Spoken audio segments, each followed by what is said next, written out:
Hi everyone, Bernard here on behalf of MovieGameNostalgia.com. I hope you're all well and welcome to this little review. It's a review vlog today of a little movie, and the movie's called How to Build a Girl. Please, if you're new to the old channel, please push that subscribe button. Tell your friends, please. Let's get some more. I'm trying to get to another milestone on my subscribers, so please tell your friends and get them to subscribe and push that notification button so you know any little vlogs and reviews and information vlogs are coming out on movies and TV dramas, etc, etc.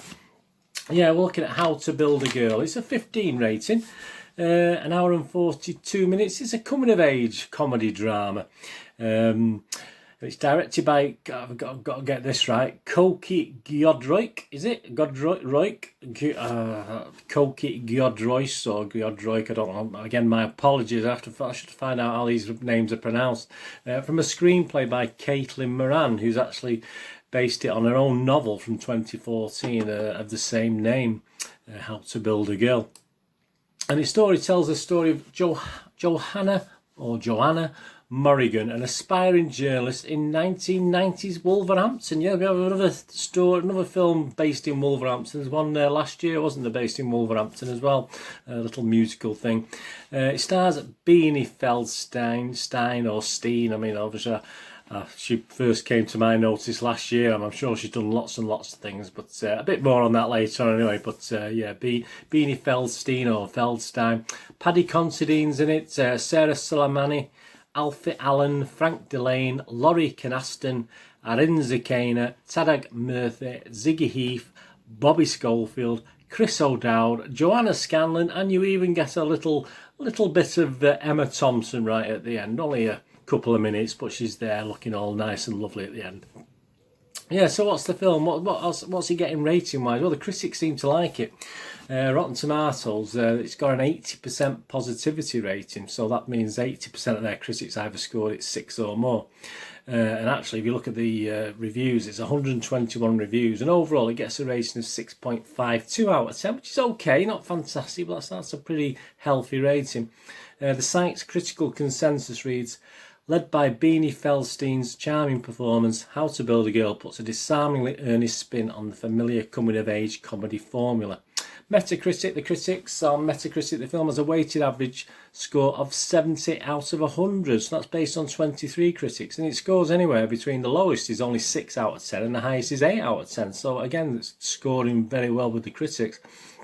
Peter Travers, on behalf of Rolling Stone, he scored it 7 out of 10 and said, it's funny, as is a lot of this eager to please all over the place movie, thanks to the dry snap of Moran's dialogue and Feldstein's exhilarating performance. The Globe and the Mail from Toronto, Kate Taylor, she gave it 7.5 out of 10 and wrote, the nerd's coming of age is a well-established genre, as is humiliation comedy, yet Koki Giodroik's How to Build a Girl is different enough to stand out. And finally, the Hollywood Reporter sort of liked it most of all. Leslie Felperin gave it an 8 out of 10. As fun as a night in the mosh pit with your best mate. Directed by Koki Giodroik. They must know I can't pronounce this. Directed by Koki Giodroik with a physique vibrancy and supercharged by Feldstein's intense charisma. This crowd-pleasing comedy has smart things to say about class, sex and female identity. So, the critics like it, but I always like to know what Joe Public thinks, don't we? I thought you and me, it's just the normal guys on the street, what we think of it. And the Internet Movie Database user rating, so that is the Joe Public, based on over almost 1,400 reviews, it's only 5.7 out of 10, so that's a little bit below watchable and certainly well below what the critics are saying. So it's quite interesting. Let's have a look at some of the comments and a couple of the mini reviews. Bryn Dude on the 19th of May 2020 wrote, this is a lovely heartfelt coming of age movie. This film really charmed me, though the main character's accent wandered a little. I'll come back to that in a moment. I forgave it very quickly because the story and the protagonist's journey was really engaging. There are plenty of laughs and heartbreaking moments along the way, and I left having been thoroughly entertained. So there's one of the positives, but unfortunately, as you say, with that sort of score under 6, you've got to get a few negatives as well. Another comment we got here from another reviewer, Anything smart from the book, so again it's being compared to the book, that's something we'll touch upon again in a moment. Anything smart from the book is removed to make a diet Almost Famous. Yeah, I've seen Almost Famous a few years back. I think I even had it in the video shop. It's that long ago now, is it? I might be getting confused with the time, but it seems that long ago. I'm sure I used to have the posters for it anyway. Yeah, so they didn't like it particularly. Another one, I think this is a time when casting a bubbly American 20-something actress to play a British teenager with a pretty specific regional accent just did not work. So again, the accent's coming into it, isn't it? Obviously, and I think Miss Felstein is she in her late 20s, I think she's 26, is she? I think she's 26 years old. Yeah, she does play a 16-year-old in this, so it's, but she's a very good 16-year-old. I was very surprised that she's that old, to be honest with you. Paddy Considine is wasted on this. That was another comment. Why can no one do a Midlands accent? I think there's a theme, isn't there, with this accent? Another comment. The film beautifully conveyed the magic of music clubs and bands and how they make you feel when you go to a live show in a small club, especially for the first times when you are very young or very old. I mean, I didn't go to a small club band thing until I was well into my 40s. So yeah, I mean, I say I can agree with that sentiment, but it's not just for the young. To me, it felt magical and moving. This is another reviewer. At times hysterically funny. Not really, I wouldn't say it was hysterically funny. It's funny in parts. Other times charming and refreshing. If you don't mind the dare to be different approach to life and filmmaking, you won't be disappointed. So as you can see, there are negatives and positives. And again, like most films, isn't it? Most film reviews, it does split, be a bit unusual for everyone to agree, wouldn't it? And that's all about opinions, isn't it? It's certainly a film that definitely splits opinions. Now, obviously, there's certain comparisons to the book. Again, as you know with me, that doesn't worry me. I watch a film, if I've read the book, I'm not going to particularly say, oh, that doesn't live up to the book, or vice versa. Or if I ever watch a film, I might go and read the book. I mean, it's just a reason to have a downer on something, as long as the film stands alone as it is. I mean, all right, it may have totally changed from the book, but I'm watching a film as entertainment. I'm not particularly thinking, oh, this has to tie in exactly with the book, and how boring would that be? So yeah, I don't particularly agree with comparisons to the book, to be honest with you. There's complaints about accents. Again, another thing that as long as the acting is half decent, I mean, I knew, I mean, obviously a Wolverhampton accent, I have an idea of what a Wolverhampton accent is, but obviously there's different levels, and obviously the lead does obviously struggle a little bit, and she's bound to, she's American, so I mean, she's bound to that. So as long as it's well put together and acted, I'm not too worried about the accent. Someone did say, well, aren't there enough people in Wolverhampton to put in as cast in the film? I mean, that's a bit silly, a bit naive, to be honest with you. Yeah, I'm not too worried about the accents. I mean, you know, if I can, you know, if even now I can still watch Dick Van Dyke in Mary Poppins, and it doesn't worry me. That's just one of those things. Complaints about the bands and the timelines. Yeah, I've never touched upon that. Obviously, some of the bands that we're talking about, obviously, the time scale this was set in, this actual movie, obviously the complaint about that the bands were not sort of around at that time, or it was too late for certain bands. But again, it's fiction, it's not a factual. I mean, it is semi-autobiographical, whatever that is, by the writer, but obviously it is a fictional story, obviously, it just uses, so there's no real realism to actually what it's talking about, and the bands, etc., as far as when and where and what date and where they played. Comparisons with Almost Famous, as I said, yeah, I did like Almost Famous, but I certainly thought this was a bit more comedified anyway. I think Almost Famous is more a drama, and yeah, there are comparisons. I certainly think this was probably better than Almost Famous, but it's been a long time now since I've watched Almost Famous. Beanie Feldstein, yeah, I mean, accent aside, as I said, I forgive her that, because at the end of the day, she carries this movie totally. She is the lead, and she's the centre of attention, as she should be.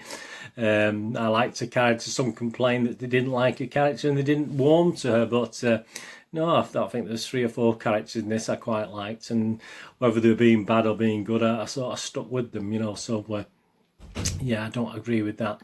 Yeah, the first half of the movie is a little bit lighter, obviously, as with most things are going to get a bit darker as things go on, but you know, things end up in a nice light way, so that's all you can ask for. I mean, it's not all going to be flowers and roses, is it, and chocolate. I mean, so you've got to have a gritty side to a film. But I did enjoy the first half of the film a lot more. The sort of last third sort of struggled a little bit. I thought it lost what I enjoyed about the first part of the film, but it did pick up again. So I'm not going to say too much about that.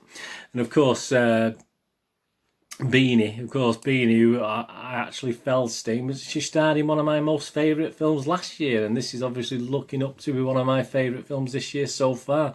Obviously, she was in Booksmart, which was one of my little well-liked films last year. Obviously, I wasn't doing reviews, I don't think, when Booksmart came out last year, but yeah, that was one of my favourite films of 2019, Booksmart. If you've not seen that, please watch it. But that's and again, Beanie herself obviously did a great job in that, and she does just as important a job in this. And again, she probably played someone obviously a lot younger in that Booksmart as well. So yeah, this is definitely up there for me. It's not the best film I've seen in 2020, but it's certainly one of the best. It just made me smile. I mean, the film just made me smile sometimes, and it made me happy at times, and that's all I can ask sometimes from a movie. I like my gritty movies, I like my horrors, I like my scary movies, but films like this that are coming of age and someone just dealing with life, I mean, it's nice to have that little light, you know, lightness, and make you feel a little bit happy and give you a smile, and that's what I did, so that's why I enjoyed it. As I say, I was entertained. I wasn't worried about the accent, I wasn't worried about the band's time in relation to the story, I wasn't worried how it compared to the novel, which I've not read. Would I go back and read the novel? Probably not now I've watched this film, to be honest with you. It wouldn't really appeal to me. So anyway, apart from that, I think Beanie carried this, did a great job. All credit to the writer as well, who did a good job, and everything about it was it's well polished. It's a well polished film. Some great cinematography and well put together. Some great actors as well. I mean, there's not many for a British sort of base thing. The actors are quite impressed with. Can be a little bit wooden at times. Some of the actors in these British films. So yeah, I liked it. I think you can gather from that I liked it. It made me smile, and that's all I can ever ask for in a comedy drama, if you like, and certainly a coming of age. And look, I'm 61. I'm not the, you know, I don't know how young girls of 16, 17 think about this, that you know, whether it would appeal to them. But as far as I'm concerned, it did make me smile and make me happy for the most part of this film, so I quite liked it. So I'm not going to, you know me, I don't go crazy on scores. I'm not going to give it something like 10 out of 10, but my little MGN rating, I'm going to give it 7.5 out of 10, which is probably the highest I've given a film for a few weeks. I can't remember. I may have given something a bit higher, but you might remember more than me if you watch these reviews. But yeah, I'm going to give it 7.5 out of 10. The poster, yeah, what a great poster. I think that was a great look for Beanie, I think, as well. So yeah, I like I'm not going to give it as much as the film, but I do like the poster. I wouldn't be ashamed to have that on my office wall. Yeah, I'm going to give that 7 out of 10. So I'll give the movie victory today. 7.5 out of 10 for the movie, and 7 out of 10 for the poster. Please, if you can check my links, and also please check out moviegamenostalgia.com for my little website for old rare DVDs, movie posters from the 90s and 2000s, some great films, some great actors as well on there, and board games as well. So if you can have a look on moviegamenostalgia.com, thumbs up to you. And even if you just look around, it's great for my little getting me up the search engines and stuff with more footfall. If you can follow any of my links to that, that'll be absolutely fantastic. Please, hopefully you can join me again anyway very, very soon for another little movie review or TV drama review or information vlog. Join me in the very near future. That'll be fantastic. What we're going to do the rest of the day. Have a great one. Look after yourselves, look after your friends, look after your family. Let's all look after each other. And this is Bernard saying goodbye for now, and please stay safe, everyone. Bye-bye.